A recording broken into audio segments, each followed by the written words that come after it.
I'm at it again. It's time for another experiment. This one is about salt. Good morning, everybody. It's Allie. I'm on a fantabulous weight loss quest, and hopefully you'll subscribe. Come along for the ride because I put out new videos every day. So today, I wanted to tell you the results of my salt test, which I did last week. Now, I'm sure you're probably wondering, Allie, what kind of redonkulous experimentation are you up to now? Well, so many times I see in support groups where people are talking about, oh my gosh, I gained 3 pounds overnight. Oh, I didn't lose weight this week, right? And we've all been there. We've had those frustrations. We know what that feels like. And one of the things that I really preach on my channel is if you are doing all the things, if you are prioritizing protein, you're getting in your water, you're in a calorie deficit and you stay on top of it, right? If you are doing all the things, then that alleviates a lot of that stress that comes with your weight not being perfect on weigh-in day, right? And I really want to encourage people to get away from that mindset because as you guys know, who are my regular subscribers, your body does not function on a schedule. And I'm about to show you just one example of how your body doesn't work on a schedule. So, last Thursday, I decided that I was going to have a high sodium day. Now, when I say high sodium, I don't mean that I went bonkers and all I ate was stuff with salt. That's not what I mean. I just mean that I ate out of my normal routine. Some items were more calorie dense, but I was still in my calorie deficit, both for the day and for the week. And my sodium was significantly higher than what I normally do. So what I ended up doing on Thursday of last week is I had some McDonald's for lunch, which included a medium French fry, which we all know is like Salt City. And then I also ended up having a rather salty dinner on top of that. So, sodium way up. And so it was a perfect opportunity to see, okay, let's see how much my weight goes up and let's see how long it takes for that weight to come back down. So my weight on Thursday was 182. My weight on Friday was up to 186, right? So there's that sodium, there's that water, right?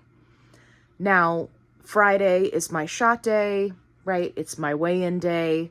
So I did my weigh-in as normal, again, expecting there to be water weight.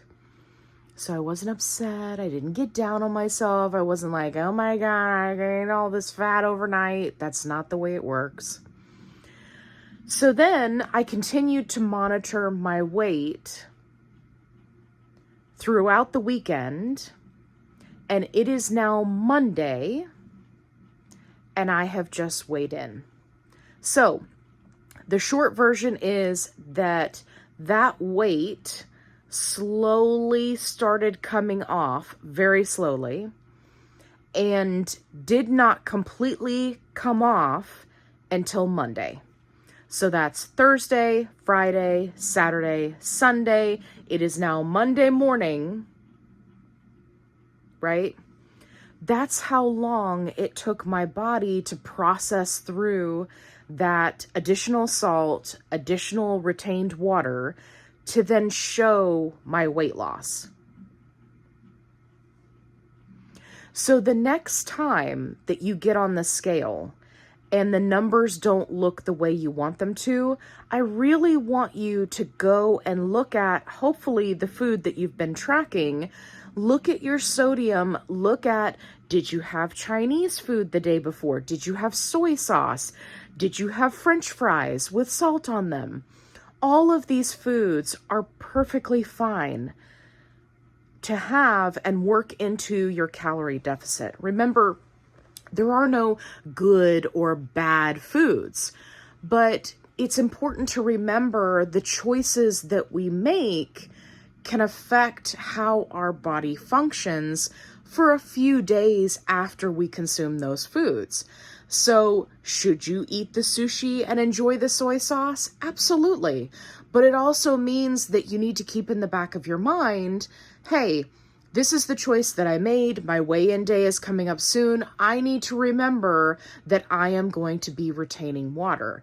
Having this more in touch, logical understanding of how our bodies fluctuate in weight can alleviate so much stress and can really keep you from entering into a cycle where you are constantly putting yourself down about your weight, when in actuality, you are losing weight.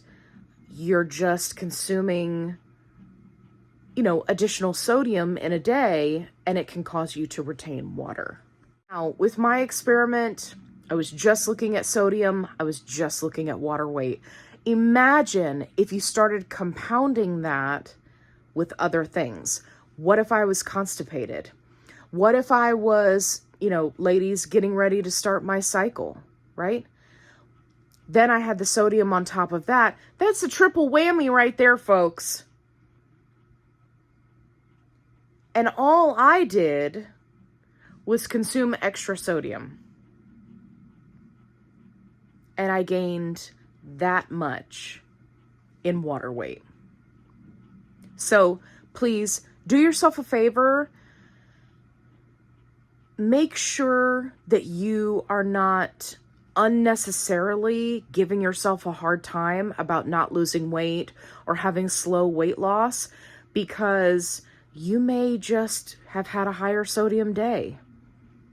You may not have drank enough water. You may not have sweat enough. Whatever the case may be, it's important to remember that fluctuations in weight are normal on a weight loss journey, and they can happen for a myriad of reasons. The one thing that can help you get through that is if you are tracking everything and you are consistent. That way, when you look back on your week, you can say, okay, I can see where this is coming from.